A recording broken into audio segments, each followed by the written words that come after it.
Becoming Like Jesús 27.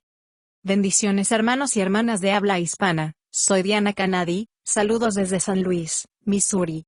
Es una alegría para mí hablarles de lo que dice la Biblia acerca de los últimos tiempos. Espero que esta lección sea de inspiración y motivación para su vida, a fin de que usted como hijo de Dios, madure en su fe y sea de bendición en su casa, su iglesia y comunidad. Oremos. Padre del cielo, te pido humildemente en el nombre de Jesús, que toques con tu Espíritu Santo el corazón de mis oyentes, y que ellos puedan prepararse para poder sobrellevar los tiempos duros y difíciles del fin. Amén. Viniendo a ser como Jesús 27.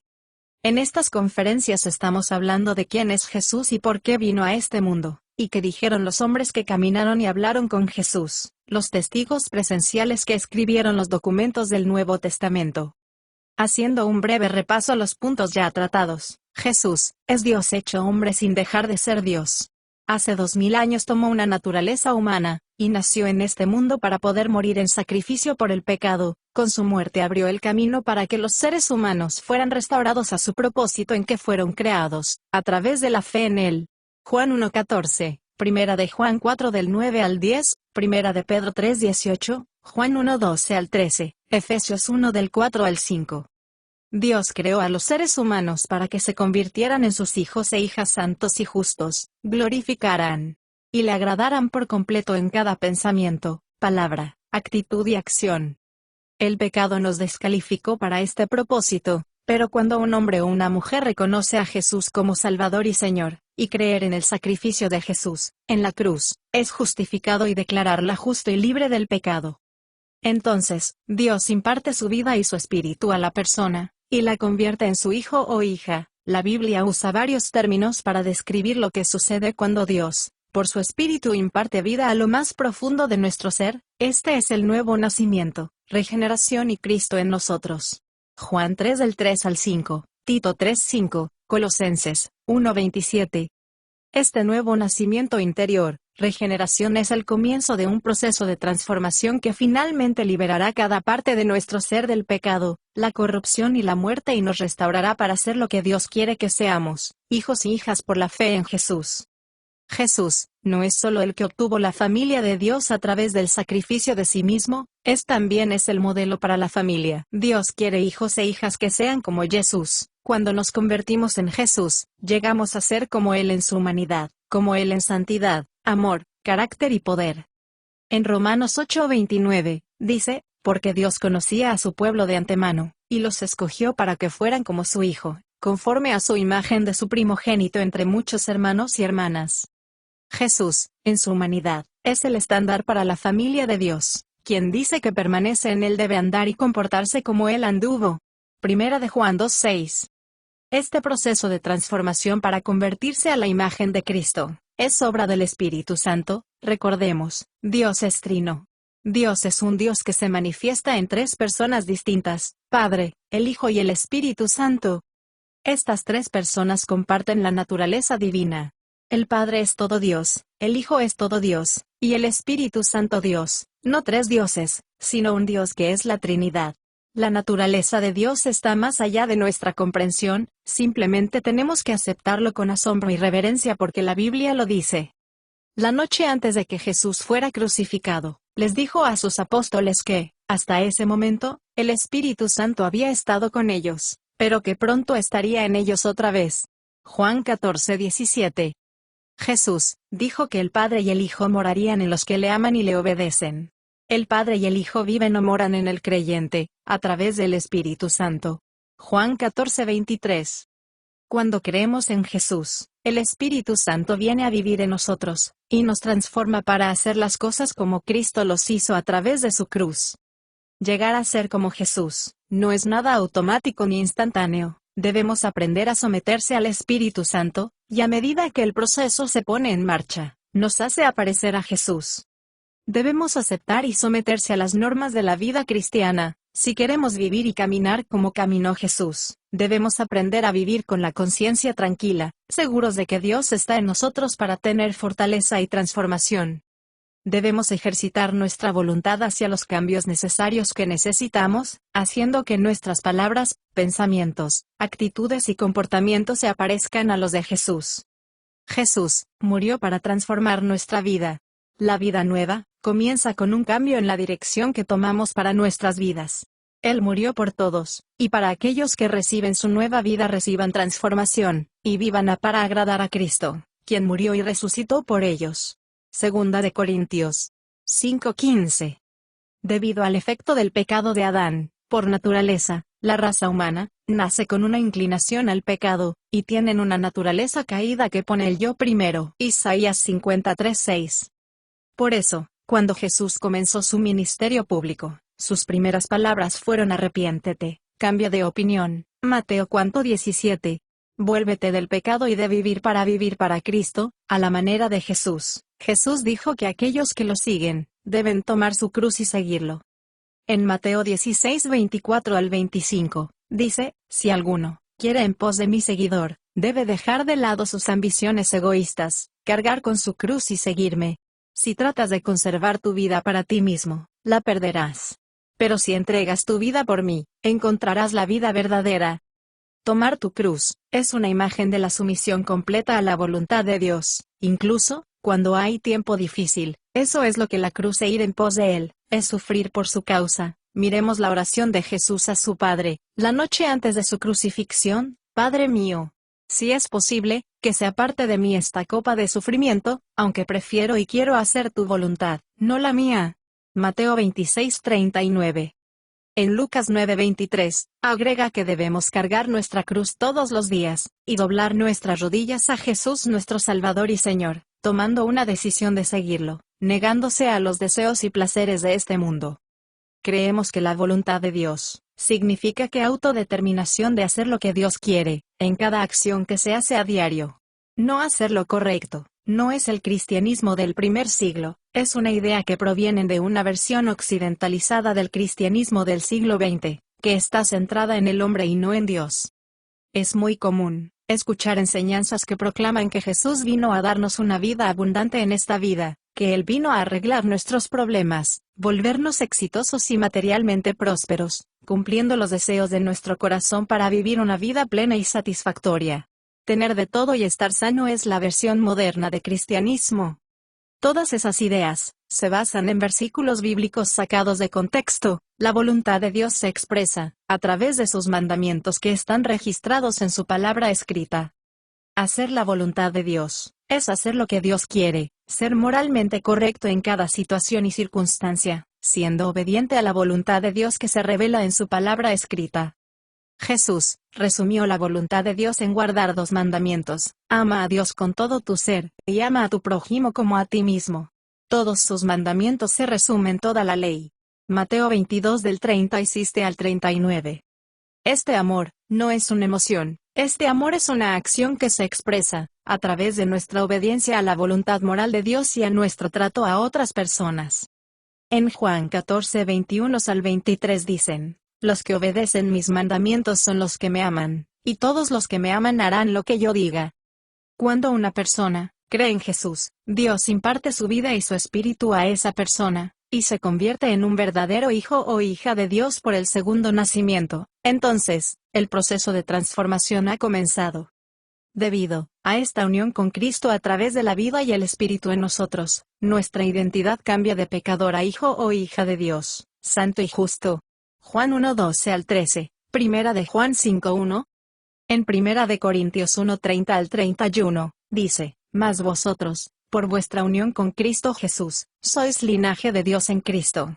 Por la voluntad de Dios, se convirtió no solo en nuestra sabiduría, sino también en nuestra justicia, nuestra santidad, nuestra liberación, para que, en palabras de la Escritura, los que se gloríen en el Señor. En 2 de Corintios 5:21, dice: el que no conoció el pecado, Dios lo hizo pecado por nosotros, para que nosotros, por medio de la unión con Él, lleguemos a ser la justicia de Dios. En Efesios 2:10, dice: la verdad es que somos hechura de Dios, por nuestra unión con Cristo Jesús fuimos creados con el propósito de hacer las buenas acciones que Dios tenía preparadas, para que dediquemos nuestra vida a ellas. Sin embargo, aunque hemos recibido su justicia y santidad, este nuevo nacimiento no nos hace como Jesús en cada parte de nuestro ser. A pesar de esta infusión de vida y la morada del Espíritu Santo, nuestros patrones de pensamiento, actitudes y emociones siguen siendo los mismos y nuestro comportamiento no cambia automáticamente. Debemos esforzarnos por cambiar nuestras actitudes y nuestra manera de pensar. Debemos controlar nuestras emociones y acciones y alinearlas con la voluntad de Dios. Pablo se refirió a esto como vestirse del nuevo hombre.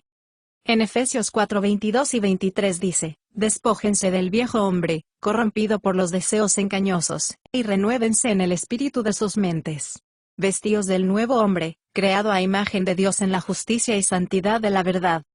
El Espíritu Santo está en nosotros para ayudarnos a amar a los demás, estar en paz, gozosos, controlando nuestros deseos pecaminosos y las actitudes y pensamientos no cristianos. Pero tenemos que ejercitar nuestra voluntad, elegir decirles que no, y luego, que Él nos fortalece interiormente para cumplir con este llamado.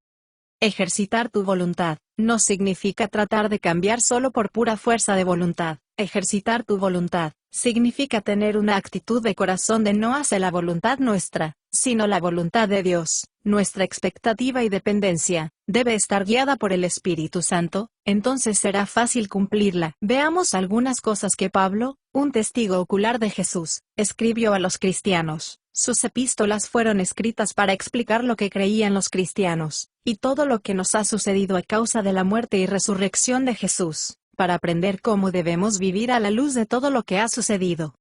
Varias de las cartas de Pablo siguen un patrón similar. Primero, les dice a los creyentes quiénes, cómo, y qué son ahora que son nacidos de Dios, y tienen unión con Cristo por el Espíritu Santo.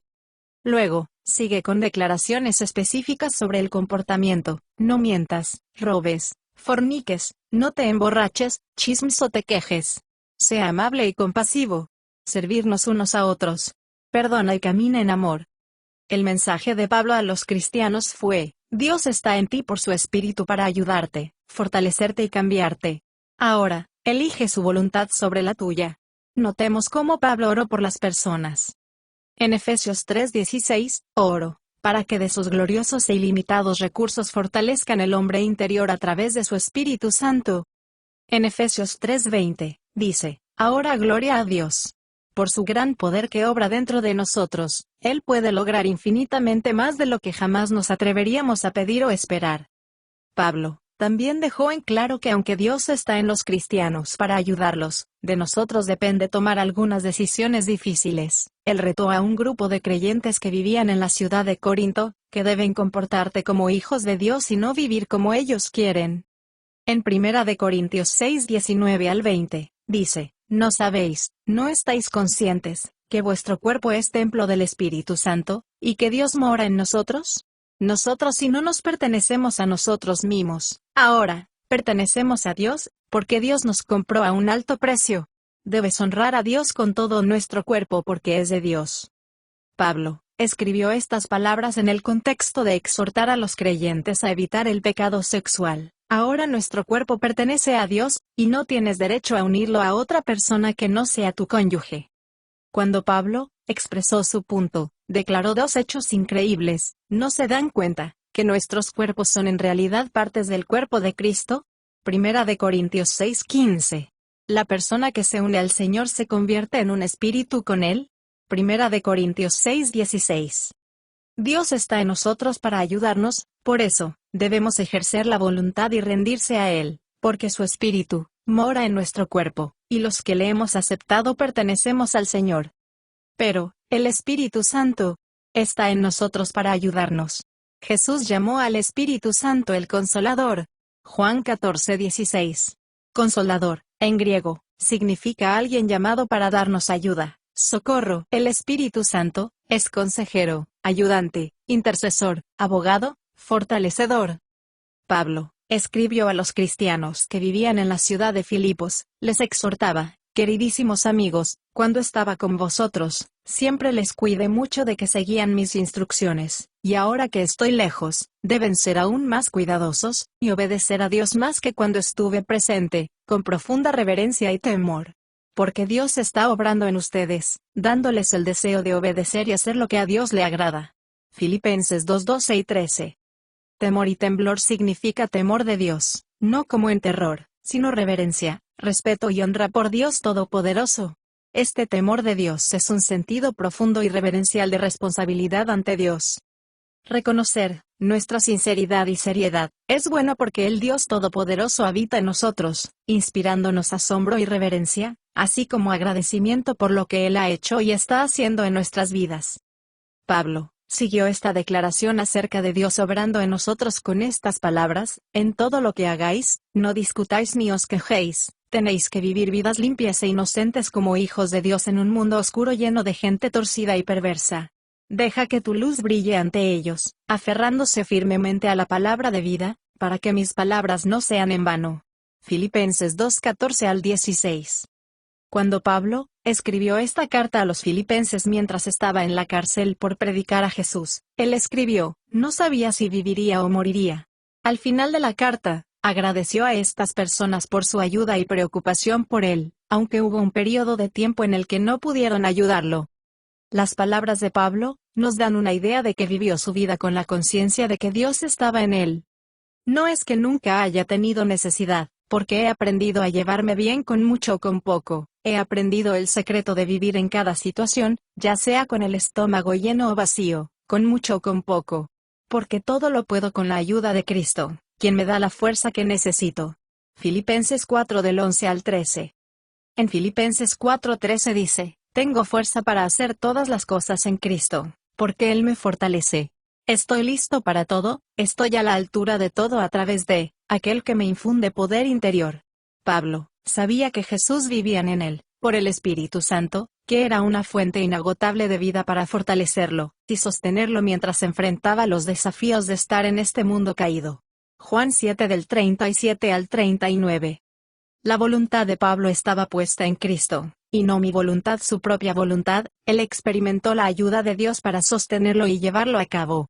Filipenses 3:8, 12 y 14. Tenemos más que sobre de este tema en la próxima semana, pero considere estos pensamientos al cerrar.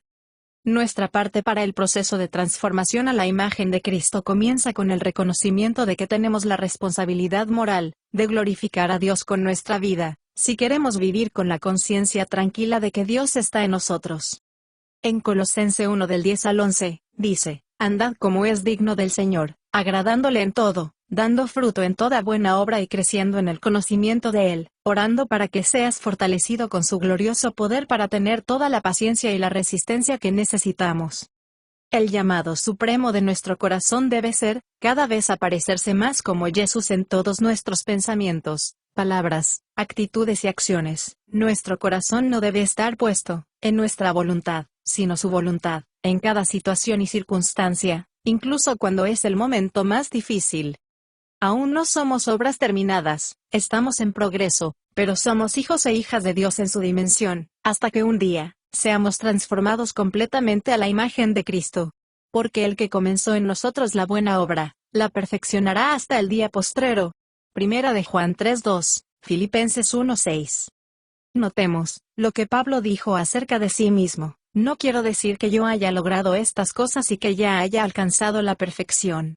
Pero sigo trabajando hacia el día en que finalmente seré todo aquello para lo que Cristo Jesús me salvó y quiere que yo sea. Filipenses 3:12. Leer el Nuevo Testamento es parte de este proceso. La palabra de Dios funciona como un espejo para mostrarnos los cambios maravillosos en nosotros los que somos nacidos de Dios. También nos muestra lo que aún nos falta cambiar a medida que nos rendimos a la voluntad de Dios, y esperamos que el Espíritu Santo nos transforme. Más la próxima semana.